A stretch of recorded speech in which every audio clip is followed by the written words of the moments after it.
నమస్తే, నేను విజయ్. జనసేన పార్టీ అధినేత అలాగే AP deputy CM Pawan Kalyan చాలా వ్యూహాత్మకంగా ఆయన రాజకీయ అడుగులు వేస్తున్నారు.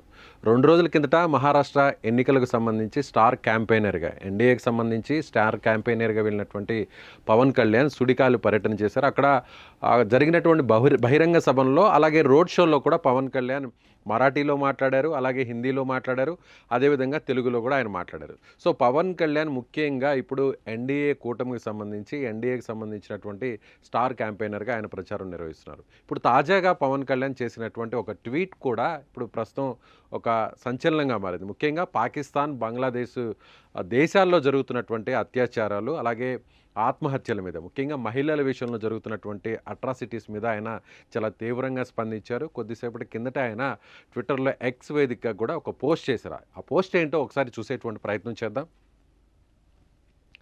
ఇది పవన్ కళ్యాణ్కి సంబంధించినటువంటి ఎక్స్ వేదిక. ఎక్స్లో ఆయన ఏమని పోస్ట్ చేశారో ఒకసారి చూద్దాం. It pains a lot to see our Hindu sisters in Pakistan going through such atrocities and losing their lives. Every time I see such news about the plight of Hindus in Pakistan and Bangladesh, it pains me deeply.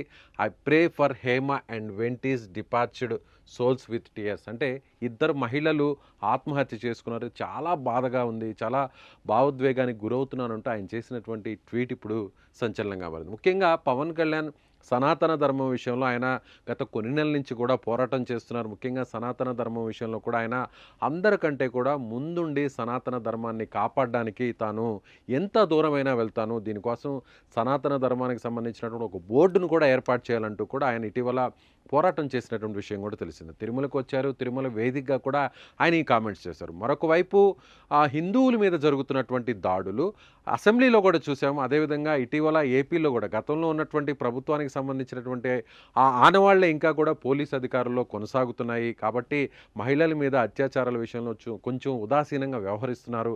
అదేవిధంగా social మీడియాలో కూడా తమ కుటుంబ సభ్యులను target చేస్తూ, అలాగే పలువురు నాయకులను కూడా టార్గెట్ చేస్తూ చేసినటువంటి కామెంట్స్ని ఎందుకు పట్టించుకోవడం లేదంటూ కూడా పవన్ కళ్యాణ్ చేసినటువంటి కామెంట్స్ తర్వాత రాష్ట్రంలో ఏం జరిగిందో మనకు అందరికీ కూడా తెలిసింది. వెంటనే కొన్ని చోట్ల పోలీస్ కేసులు నమోదై ఎవరైతే కంప్లైంట్స్ ఇచ్చారో, సోషల్ మీడియాలో గతంలో కూటమికి సంబంధించినటువంటి నాయకుల మీద ఎవరైతే దుర్భాషలు